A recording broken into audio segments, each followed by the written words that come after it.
लुका 5 अध्याय। मानिसहरू परमेश्वरको वचन सुन्न उहाँका चारैपट्टि ठेलमठेला गरिरहेका थिए अनि उहाँ गनेसरेत तालको किनारमा उभिरहनु भएको थियो। उहाँले तालको किनारमा दुईवटा डुङ्गा देख्नुभयो, तर जालहारीहरू चाहिँ डुङ्गा बाहिर बसी आफ्ना जालहरू धोइरहेका थिए। ती दुईमध्ये एउटा डुङ्गा चाहिँ सिमोनको थियो। त्यसमा चढेर उहाँले डुङ्गालाई किनारबाट अलि पर लैजान लाउनुभयो। उहाँले डुङ्गामा बसेर भिडलाई शिक्षा दिन लाग्नुभयो। बोलिसक्नु भएपछि उहाँले सिमोनलाई भन्नुभयो, गहिरोतिर लगेर माछा पक्रनलाई आफ्ना जाल हान। तर सिमोनले भने, गुरुज्यू, हामीले रातभरि मिहिनेत गरेर पनि केही फेला पारेनौँ, तापनि तपाईँको वचनअनुसार म जाल हान्नेछु। अनि जब त्यसो गरे तब तिनीहरूले एक थुप्रो माछा पक्रे र तिनीहरूका जाल फाट्न लागे।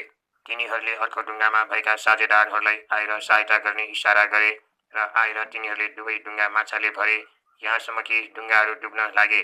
तब यो देखेर येशूको पाउमा घोप्टो परी सिमोन पत्रुसले भने, हे प्रभु, मबाट जाइजानुहोस्, किनभने म पापी मानिस हुँ।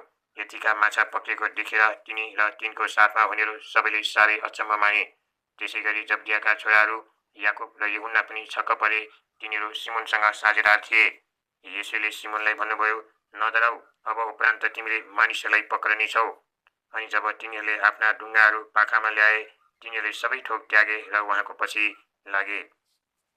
जब उहाँ कुनै एउटा सहरमा हुनुहुन्थ्यो, तब कुष्ठरोगले भरिएको एकजना मानिसले येशूलाई देखेर उहाँका चरणमा घोप्टो परी बिन्ती गर्यो, हे प्रभु, तपाईँले इच्छा गर्नुभयो भने मलाई निको पार्न सक्नुहुन्छ। उहाँले हात पसारेर, म इच्छा गर्दछु, तिमी निको होइजाऊ भन्ने त्यसलाई छुनुभयो र तुरन्तै त्यसको कुष्ठरोग त्यसबाट हटिहाल्यो। उहाँले तिनलाई आदेश दिनुभयो, यो कसैलाई नभन्, तर गएर पुजारी कहाँ आफैले देखाऊ र मूसाले आज्ञा गरे बमोजिम मानिसहरूलाई तिमी निको भएको प्रमाणको निम्ति भेटी चढाऊ। तर उहाँको चर्चा अझ बढी जताततै फिँजियो र ठुला भिडहरू उहाँको कुरा सुन्न र आफ्ना आफ्ना रोगहरूबाट निको हुन जम्मा हुन्थे। तर येशू चाहिँ निर्जन स्थानहरूमा गएर प्रार्थना गर्नुहुन्थ्यो। एक दिन उहाँ शिक्षा दिइरहनुहुँदा गालिल र यहुदियाको हरेक गाउँ र यरुशलेमबाट आएका फरिसीहरू र शास्त्रीहरू नजिकै बसिरहेका थिए। परमप्रभुको निको पार्ने शक्ति उहाँसँग थियो। मानिसहरूले एउटा पक्षाघाती मानिसलाई खाटमा ल्याए र तिनीहरूले त्यसलाई भित्र ल्याउन र उहाँको अगाडि राखिदिन खोजे, तर भिडले गर्दा त्यसलाई भित्र लैजाने केही बाटो नपाएर तिनीहरू छतमाथि चढे र तिनीहरूले झिङ्गटी हटाएर त्यसलाई खाटै समेत येशूको सामने ओह्रालिदिए। अनि उहाँले तिनीहरूको विश्वास देखेर भन्नुभयो, हे मानिस, तिम्रा पाप क्षमा भयो। तब शास्त्रीहरू र फरिसीहरूले प्रश्न गर्न लागे, ईश्वर निन्दा गर्ने यो को हो? पाप त परमेश्वरले मात्र क्षमा गर्न सक्नुहुन्छ। तर येशूले तिनीहरूको प्रश्न थाहा पाएर तिनीहरूलाई जवाब दिनुभयो, तिमीहरू आफ्ना हृदयमा किन प्रश्न गर्दछौ? तिम्रा पाप क्षमा भयो भन्नु कि उठेर हिँड भन्नु कुन चाहिँ सजिलो छ? तर मानिसको पुत्रलाई पृथ्वीमा पाप क्षमा गर्ने अधिकार छ भन्ने तिमीहरू जान। त्यसपछि उहाँले त्यस पक्षाघातीलाई भन्नुभयो, म तिमीलाई भन्दछु, उठ र आफ्नो खाट उठाएर घर जाऊ। अनि त्यो तुरन्तै तिनीहरूकै सामुन्ने उठ्यो र जुन खाटमा त्यो पडिरहेको थियो सो उठाएर परमेश्वरको महिमा गर्दै त्यो आफ्नो घरतिर लाग्यो। तब सबैजना आश्चर्यमा परे र तिनीहरूले परमेश्वरको महिमा गरे र भयभीत भएर यसो भने, आज हामीले अनौठा कुरा देख्यौँ।